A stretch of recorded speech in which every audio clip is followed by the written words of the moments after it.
संस्कृत है। C TET super TET KVS के लिए यह वीडियो बहुत ही इंपॉर्टेंट है। आप लोग देखिए, संस्कृत भाषा परीक्षा का पाठ्यक्रम है, हिंदी भाषा परीक्षा का पाठ्यक्रम सिलेबस के अकॉर्डिंग सब टॉपिक पड़ी हुई है। आप लोग जाकर देख सकते हैं और उसको लिख के घर में अभ्यास करिए और कॉपी में लिख ज़रूर लीजिएगा। चलिए अब हम ये अभी पढ़ते हैं। हम जितना भी कुछ पढ़ते हैं, थोड़ी थोड़ी चीज़ें थोड़ा शॉर्ट में थोड़ा लॉन्ग में करके हम अपलोड करते रहते हैं, जो कि आप लोगों के लिए अगर उपयोगी हो तो प्लीज़ इसको लाइक सब्सक्राइब करिए, ताकि हम पढ़ के उसको बहुत बेहतरीन तरीके से आप लोगों के पास प्रस्तुत कर पाएँ, एकदम सब कुछ फ्री में, और हम अपने ज्ञान को भी विकसित कर पाएँ।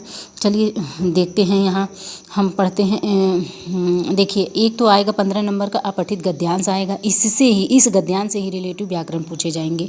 अब व्याकरण में देखिए, कारक भी पूछ सकता है, शब्द रूप भी पूछ सकता है, विभक्ति, उपसर्ग, संधि, समास, लकार, अलग से कुछ इनसे व्याकरण से संबंधित क्वेश्चन नहीं आएंगे। जो आपको अपठित गद्यांश, अपठित पद्यांश हो या श्लोक हो, उसी से आधारित। अब श्लोक पूछा जाएगा तो उसमें छंद पूछ दिया जाएगा, प्रत्यय पूछ दिया जाएगा। इस तरीके से समास, लकार, ये सब तो पूछा ही जाएगा। इस तरीके से करके गद्यांश पद्यांश में जो 15 नंबर के क्वेश्चन आते हैं, उन्हीं में व्याकरण पूछे जाते हैं। और फिर उसके बाद देखिए आ जाएंगे हम लोग, संस्कृत अनुवाद पूछेगा, स्वर और व्यंजन, उच्चारण स्थान, ये सब की वीडियो भी हम उसमें डाले हुए हैं, प्ले लिस्ट में पड़ी हुई है संस्कृत वाले में, आप लोग देख सकते हैं। लेकिन हम देखेंगे तो हम एक में ही कर देंगे।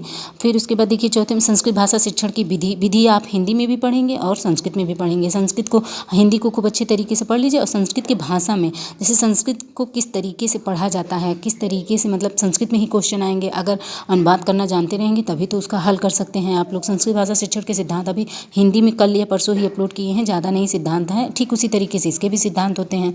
फिर उसका संस्कृत शिक्षण की अभिरुचि है, फिर संस्कृत शिक्षण के अधिगम सामग्री है, साधन है, फिर संप्रेषण है संस्कृत का ही, और पाठ्य पुस्तक है। और फिर उसके बाद देखिए, संस्कृत भाषा शिक्षण के में मूल्यांकन संबंधित प्रश्न जो आते हैं उनसे रिलेटिव रहेंगे टॉपिक। और फिर उसके बाद मौखिक प्रश्न, लिखित प्रश्न के प्रकार, सतत, फिर लास्ट में उसके बाद सतत मूल्यांकन, मतलब 100% मूल्यांकन आप किस तरीके से करेंगे। फिर उसके बाद है उपचारात्मक शिक्षण। यह हमारा पाठ्यक्रम संस्कृत का हुआ। अब यह संस्कृत के अकॉर्डिंग है। आप यही सब आपका हिंदी में भी है। हिंदी में थोड़ा सा देखिए, अधिगम और अर्जन, अधिगम इसमें भी है, ये वह हिंदी का अधिगम होगा, और यह देखिए संस्कृत का अधिगम है। और फिर उसमें भी कौशल वही रहेंगे, कौशल वही जो कि सुनना, बोलना, पढ़ना, लिखना, बोलना, सुनना, पढ़ना और लिखना, ये चार जो है, इसको हम बहुत अच्छे तरीके से ट्रिकली हम उसमें अपलोड किए हुए हैं, आप लोग जाकर देख सकते हैं। अगर आपको समझ में आ रहा तो प्लीज़ लाइक सब्सक्राइब करिए।